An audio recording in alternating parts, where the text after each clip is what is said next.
Thank you, Mr. Chairman. Dr. Fauci, do protests increase the spread of the virus? Do protests increase the spread of the virus? I think I can make a general statement. Well, 500,000 protesters on June 6th alone. Yeah. I'm just asking, that number of No. people, does it Yeah. increase the spread of the virus? Crowding together, particularly when you're not wearing a mask, contributes to the spread of the virus. Should we limit the protesting? I'm not sure what you mean. How do we say limit the protesting? Should government limit the protesting? I don't think that's relevant to. Well, you just said if it increases the spread of the virus. I'm just asking, should we limit it? Well, I'm not in a position to determine what the government can do in a forceful way. Well, you make all kinds of recommendations. You make comments on dating, on baseball, on everything you can imagine. I'm just asking you, just said that protests increase the spread. I'm just asking you, should we try to limit the protests? No, I think I would leave that to people who have more of a position to do that. I can tell you. Government stopping people from going to church, Dr. Fauci? Yeah. Last week in the Calvary Chapel case, 5 liberals on the Supreme Court said it was okay for Nevada to limit church services. Justice Gorsuch said it best. He said, there's no world in which the Constitution permits Nevada to favor Caesar's Palace over Calvary Chapel. I'm just asking, is there a world where the Constitution says you can favor one First Amendment liberty, protesting, over another, practicing your faith?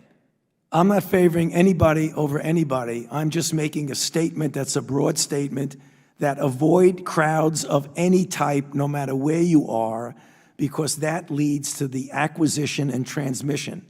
And I don't judge one crowd versus another crowd. When you're in a crowd, particularly if you're not wearing a mask, that induces the spread. It's a simple question, doctor. Should we limit the protests? Government is obviously limiting people going to church. And look, there's been no violence that I can see at church. I haven't seen people during a church service go out and harm police officers or burn buildings. But we know that, for 63 days, 9 weeks, it's been happening in Portland. Right. Yeah. Well, one night in Chicago, 49 officers were injured. But no limit to protests, but boy, you can't go to church on Sunday.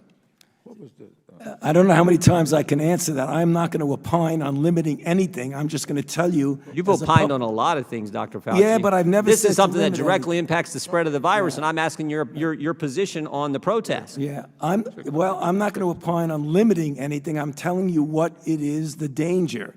And you can make your own conclusion about that. You should stay away from crowds, no matter where the crowds are. Government has stopped people from going to work.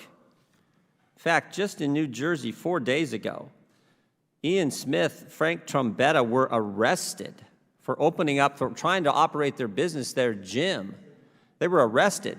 But my bet is if these two individuals who own this gym were outside just in front of their gym, and all the people who were working out in their gym were outside protesting, they'd been just fine. But because they were in the gym working out, actually running their business, they got arrested. You think that's okay? I'm not going to opine on who gets arrested and who does not. You get where I'm going. I'm telling you, as a public health official, I say crowds. Do you see the inconsistency, though, Dr. Fauci? There's no inconsistency, Congressman. So you're allowed to protest, millions of people on one day in crowds yelling, screaming, but you try to run your business, you get arrested? And if you stood right outside of that same business and protested, you wouldn't get arrested? You don't see an inconsistency there?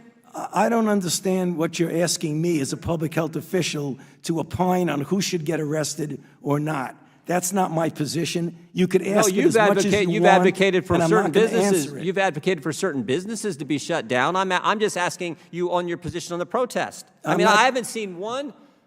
We've heard a lot about hair salons. I haven't seen one hairstylist who, between haircuts, goes out and attacks police or sets something on fire. But we've seen all kinds of that stuff during protests, and we know the protest actually increased the spread of the virus. You've said that. I said crowds.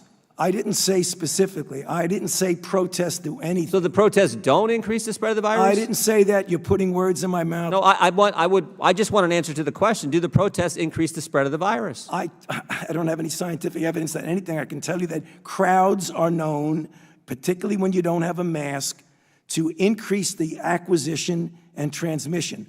No matter what the crowd is. So you don't have a position on whether the protests increase the spread of the virus or don't increase the spread of the virus?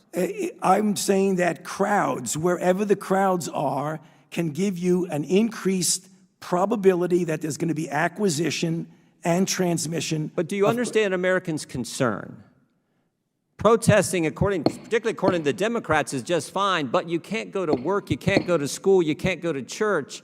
There's limits placed on all three of those fundamental activities, First Amendment activities, but protesting is just fine.